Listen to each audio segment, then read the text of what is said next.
یہ ہم ایک حدیث سنتے ہیں کہ یہ حدیث ٹھیک ہے کہ حضرت صلی اللہ علیہ وسلم نے ارشاد فرمایا کہ میری امت میں 72 فرقے ہوں گے. اگر یہ ٹھیک ہے تو وہ کس طرح کے فرقے ہوں گے جو اس طرح کے ہوں گے جو آج ہمارے درمیان پائے جاتے ہیں، یا کوئی مختلف؟ پہلے تو بیٹا یہ روایت جو ہے نا اس کو ویلڈ نہیں ہم کہہ سکتے، اسی لیے امام بخاری مسلم نے کو نہیں لکھا. اس کے بیان کرنے والے جہاں جہاں بیان کوئی نہ کوئی کمزور ہے، اس لیے اتنا بڑا مسئلہ کہ دوزخ بھیج رہے ہیں آپ 72 حصے امت کے، بڑی کچھ قوی دلیل چاہیے. اور دوسرا اگر مانے نا جو امام طبری اور امام شاطبی نے کہا بات ٹھیک ہے، یہ مذہبی گروہوں کی بات نہیں تھی جو سوچ سمجھ کی وجہ سے اختلاف ہو جاتا نا، فہم کا اختلاف. ایک کو سمجھ آیا شاید کا معنی یہ، دوسرے نے سمجھا یہ، تشریح میں فرق ہو سکتا ہے. میں اس کی مثال بھی دوں، وہ نہیں مراد، یہ سیاسی گروہوں کی بات تھی. میں اس کے حوالے دوں گا کہ امت میں گروہ جہاں ہمارے تانگے والی پارٹیاں بھی آپ نے دیکھی، انگنٹ سیاسی پارٹیاں حکومت انتشاری ہے نا، وہ کہا یہ 72 جو فساد پیدا کر رہے یہ دوزخ میں جائیں گے، مگر یہ بھی نہیں کہا کہ ہمیشہ دوزخ میں. یہ بھی یاد رکھنا، دوزخ میں اگر جائیں گے مسلم ہیں، نکل آئیں گے جنت میں آئیں گے آپ، وہ بھی جو بدنیت ہوں گے.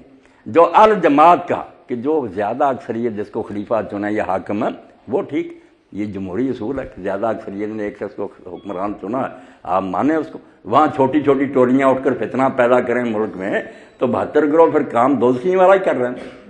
سیاسی گروہوں کی بات، یہ مذہبی گروہ کوئی بات نہیں. آپ ایک مثال قرآن کی سنیں کہ کوئی حدیث بھی نہیں، قرآن ہے، شک نہیں کسی کو کہ اللہ تعالیٰ نے فرمایا لا مستم النساء، عورتوں کو جب چھو، یہ تیمم اور غسل کے مسائل میں آتا. اب لفظ ایک ہی ہے، لا مستم النساء، ٹچ. اب امام شافعی رحمۃ اللہ علیہ کو تو یہ سمجھ آئی کہ ایک بالغ عورت، اس کو اگر آدمی نے وضو کے بعد اس کے بدن کو ہاتھ لگ گیا، بے شک اس کی اپنی یا کوئی، تو اس کا وضو جاتا رہا. وہ کہتے ہیں اللہ نے قرآن میں کہا جب عورتوں کو چھو. اب لفظی طور پر لٹرلی وہ سچے ہیں، لفظ یہی ہے. امام ابو حنیفہ رحمۃ اللہ علیہ کہتے ہیں بہت سی باتیں ہیں جو پردہ کے طور پر کہنی پڑتی ہیں، اس لیے چھونے سے مراد امام شافعی یہ کوئی نہیں کہ ہاتھ لگ گیا، اس سے مراد وہ چھونا ہے جو خاوند بیوی کے درمیان ہوتا. اس کی اللہ بات کر رہا کہ تم نے مباشرت کی. اب دو امام ایک ہی بات کو سمجھنے میں مختلف رائے ہو گیا، عبارت ایک ہی ہے قرآن کی، بات ان کی بھی بنتی ہے، لکھا تو یہی ہے کہ جب تم عورتوں کو چھو. ان کی بھی بنتی ہے کہ بہت سی باتیں جو کہ عورتوں کے قریب نہ جاؤ، حیض کے مسائل میں آتی.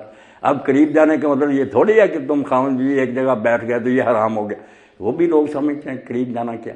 تو دیانتداری سے بھی فہم میں اختلاف ہو سکتا ہے. یہ لوگ دوشی نہیں ہوتے، ان میں سے کسی کی بات زیادہ وزنی وہ دیکھتے رہیں.